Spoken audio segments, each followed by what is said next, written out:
ठंड की एक सुबह सूरज की पहली किरण अभी पहाड़ों की चोटी से झांकने की हिम्मत भी नहीं जुटा पा रही थी। पूरा गांव सफेद कोहरे की एक मोटी चादर ओढ़े सो रहा था। ऐसे में गोपाल की नींद एक ऐसी खुशबू ने तोड़ दी जिसके आगे उसकी गर्म रजाई की कोई अहमियत नहीं रह गई। यह खुशबू थी घी में सिकते हुए आलू पराठों की। वह खिड़की से झांकता तो बस कोहरा ही कोहरा दिखता, लेकिन उसकी नाक उसकी आंखों से कहीं आगे रसोई तक पहुंच चुकी थी। माँ का हाथ जो रोज सुबह उसके लिए दुनिया का सबसे स्वादिष्ट नाश्ता तैयार करता, आज भी चकला बेलन के साथ एक पुराने गाने की तरह चल रहा था। ओए गोपाल, आलू पराठा तैयार है। माँ की आवाज कोहरे को चीरती हुई कमरे तक आई। गोपाल ने जैसे ही कंबल छोड़ा, ठंड ने उसे जोर से काटा। कांपता हुआ वह रसोई में पहुंचा। वहां का नजारा किसी जादू से कम नहीं था। चूल्हे की लपटों ने पूरे कमरे को एक सुनहरी रोशनी से भर दिया था।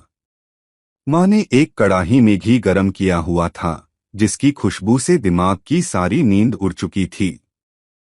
प्लेट में पड़ा गरम गरम पराठा, जिस पर मक्खन की एक परत चढ़ी हुई थी, भाप छोड़ रहा था। पहले कौंद के साथ ही मुंह में आलू की मसालेदार गर्माहट और मक्खन की मिठास फैल गई। ठंड के मारे कांपता हुआ शरीर एक अजीब सी गर्मी और सुकून से भर गया।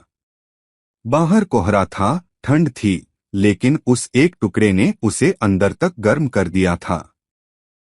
माँ, तुम्हारे हाथ का पराठा तो दुनिया में सबसे अच्छा है, गोपाल ने कहा, मुंह भरा भरा।